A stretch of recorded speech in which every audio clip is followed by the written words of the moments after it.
Benih Rahasia Sang Pewaris episode 108. Kemarilah, Shira. Silakan duduk, ajak Helena dengan lembut. Setelah itu, Shira duduk di sebelahnya. Helena menatapnya dengan rasa bersalah dan meminta maaf. Bukankah kamu membawa Leon bersamamu? Leon pergi ke tempat ayahku, Nyonya Tua Wiharja. Oh, aku suka sekali anak itu. Dia sangat menggemaskan. Setiap kali Helena memikirkan anak itu, dia langsung melihat Kenzo muda dalam dirinya. Tepat pada saat itu, pembantu rumah tangga meminta untuk berbicara dengan Kenzo di luar. Tuan muda Kenzo, ada sesuatu yang ingin saya sampaikan. Nona Nindya ada di sini.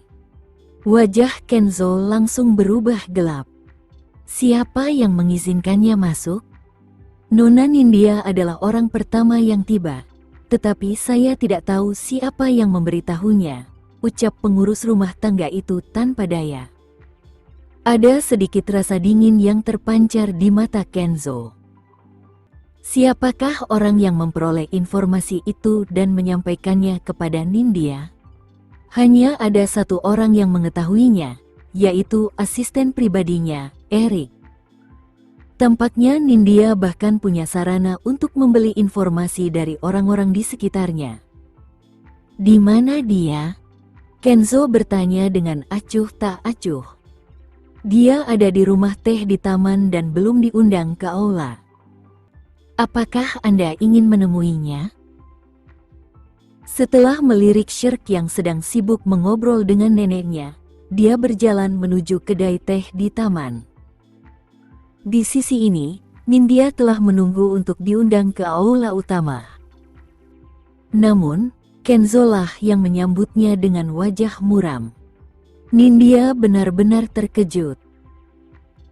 Bingung, dia hampir memecahkan cangkir teh di tangannya. Bagaimana kamu tahu aku di sini, Kenzo? Sejak Kenzo tahu bahwa Nindya adalah penyebab penderitaan Shirk saat itu, dia tidak mempunyai perasaan apapun lagi terhadapnya. Ini acara kumpul keluargaku. Tidak ada alasan bagimu untuk hadir. Kenzo menatapnya dengan dingin. Mata Nindya langsung memerah. Kenapa aku tidak boleh datang saat Shira ada di sini?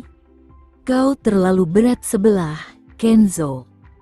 Kenzo mengernyit sedikit dan membalas dengan nada agak dingin, bagiku, kau tak ada bandingannya dengan Shira. Aku selalu ingin menebusmu hanya dalam hal materi, dan kau harus tahu itu. Nindya merasakan bahwa Kenzo telah berubah, dan sikapnya terhadapnya menjadi sangat dingin. Apakah Shira mengatakan sesuatu kepadanya? Kenzo, kenapa kamu lakukan ini padaku? Apa aku melakukan kesalahan? Nindya menggigit bibir merahnya dan menunjukkan ekspresi menyedihkan. Apakah salahmu kalau Shira mengalami musibah 5 tahun lalu? Kenzo menginterogasi. Mendengar itu, Nindya gemetar. Ia menggelengkan kepalanya dengan sungguh-sungguh dan menyangkal. Bukan aku, Kenzo. Adik tirinya yang melakukannya. Saat aku ingin menghentikannya, sudah terlambat. Aku sangat menyesalinya sekarang, dan aku pantas mendapatkan kebencian Shira. Nindya tampak tidak berdaya di permukaan, tetapi sebenarnya, dia membenci Shirk sampai ke tulang-tulangnya. Benar saja, Shira mengungkap apa yang terjadi saat itu hanya untuk memenangkan hati Kenzo. Sambil menatap wajah Nindya, Kenzo hanya bisa melihat betapa buruknya tangisannya setelah menjalani operasi plastik.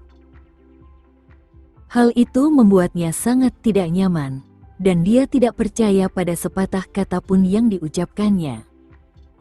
Nindya tahu bahwa dia terlihat cantik saat tersenyum, tetapi dia tidak tahu betapa jeleknya dia saat menangis. Jangan melangkah masuk ke aula, tapi kau boleh makan siang di sini sebelum pergi, Kenzo memperingatkan dengan suara pelan. Ia tidak ingin Shira tahu bahwa ia ada di sini. Nindya mengerti niatnya, jadi dia panik dan berkata, "Kenzo, kamu tidak bisa melakukan ini padaku." Kali ini, Kenzo sudah berada di pintu. Ia berbalik dan menatapnya dengan dingin, sambil berkata, "Mulai sekarang, aku tidak ingin melihatmu lagi." Kalimat ini bagai pedang tajam yang menusuk dada Nindik. Ia menjalani operasi agar terlihat seperti wanita yang disukainya, tetapi sebaliknya, ia mengatakan tidak ingin melihatnya lagi. "Kenzo." Nindya berdiri dan mengejarnya, tetapi dihentikan oleh dua pembantu. "Silakan tinggal di sini, Nona de Agres." Hati Nindya langsung hancur saat itu. Sikap Kenzo menunjukkan padanya bahwa apapun yang dilakukannya, dia hanya mencintai Shira. Demi membuat Shira senang, dia tidak mengizinkannya masuk ke aula meskipun dia sudah datang jauh-jauh ke Wiharja Residence. Shira akan menjadi tokoh utama malam ini, sementara dia akan menanggung penghinaan sendirian. Ketika kembali ke sofa, perasaan dendam yang kuat terpancar di mata Nindya. Shira yang masih hidup adalah rasa sakit terbesarnya. Di aula utama, Shira tidak tahu bahwa Nindya juga ada di sana. Helena membawanya ke ruang tunggu yang tenang dan menjelaskan kebenaran tentang bagaimana Kenzo diselamatkan saat itu tanpa menahan diri. Saat itu, situasinya rumit, dan itu jelas membuat ibunya tertekan untuk menyelamatkan Sandera. Namun, dalam kasus Kenzo, dia mengorbankan dirinya dan menerkamnya untuk menyelamatkannya. Itu adalah tugasnya sebagai polisi, dan dia tidak dipaksa oleh siapapun. "Shira, kamu boleh menyalahkanku jika kamu kesal, tapi jangan salahkan Kenzo, oke?" Dia depresi dan benar-benar kehilangan arah saat kembali hari itu. Dia sangat mencintaimu, dan dia tidak ingin kehilanganmu. Shirk tersentuh mendengar kata-kata Helena. Mendengar orang lain mengatakan bahwa Kenzo mencintainya tampaknya memberinya rasa yakin seolah-olah dia mencintainya sepenuh hati. "Nenek, maafkan aku karena mempercayai kata-kata Ruben dan salah paham padamu," Shirk meminta maaf. Helena tidak berkomentar lebih lanjut tentang anak tirinya. Yang ia inginkan hanyalah agar generasi muda tidak disakiti lagi olehnya. Kenzo memerintahkan pembantu rumah tangga untuk melayani Nindya di kedai teh dan memastikan dia pergi setelah makan siang. Saat beranjak ke ruang tamu yang tenang, dia langsung melunak saat melihat wanita itu duduk di sofa bersama neneknya. Sekarang ada sedikit kehangatan di antara alisnya, dan sikap dingin terhadap Nindya tadi telah sepenuhnya menghilang. Shira mendongak ke arah laki-laki yang tengah mendekat, dan Rona malu merayapi pipinya. Helena tak kuasa menahan senyum saat melihat mereka. "Baiklah, sekarang saatnya aku keluar dan menyapa para tamu.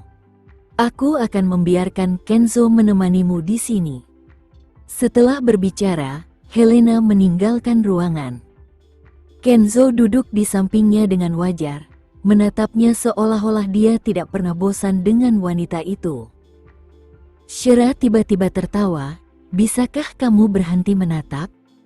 Bukankah kamu bilang Vano lebih tampan dariku?" Kenzo ingin menyelesaikan masalah ini dengannya secara pribadi. Melihatnya seperti itu, Shira tertawa terbahak-bahak. "Apa? Kamu cemburu?" Saat dia tertawa, lengan Kens yang panjang terentang dan melingkari pinggangnya, menariknya hingga mereka berdua berbaring di sofa. Shira berada di atasnya, menatap wajahnya yang terlalu dekat hingga membuatnya merasa nyaman. Wajah yang sempurna tanpa celah terpantul di matanya. Lihat baik-baik. Apakah wajahku tidak sesuai dengan standarmu? Kenzo sengaja menggambarkan dirinya sendiri dengan menyedihkan. Sebagai tanggapan, Shira mengerutkan bibirnya dan tersenyum.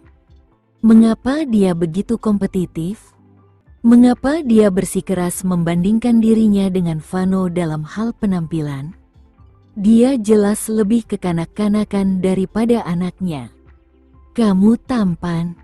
Malah, kamu adalah pria tertampan bagiku. Shira menggunakan trik yang sama saat membujuk putranya. Untungnya, tampaknya trik itu berhasil lebih baik padanya. Kenzo melengkungkan bibir tipisnya, bertanya, benarkah? Ya, benar. Dari segi penampilan, anakku adalah yang pertama, kamu yang kedua, dan Vano di tempat ketiga. Shira menjawabnya dengan serius. Kenzo seharusnya sudah puas dengan jawabannya sekarang. Kenzo tahu bahwa terlalu sulit untuk mengalahkan Leon dan merebut tempat pertama, jadi dia puas dengan hasil akhirnya.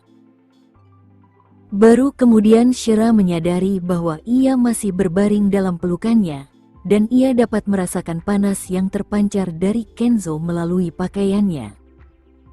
Kehangatan kulitnya terasa sedikit terlalu panas untuk ditanggungnya, jadi ia segera berjuang untuk bangun.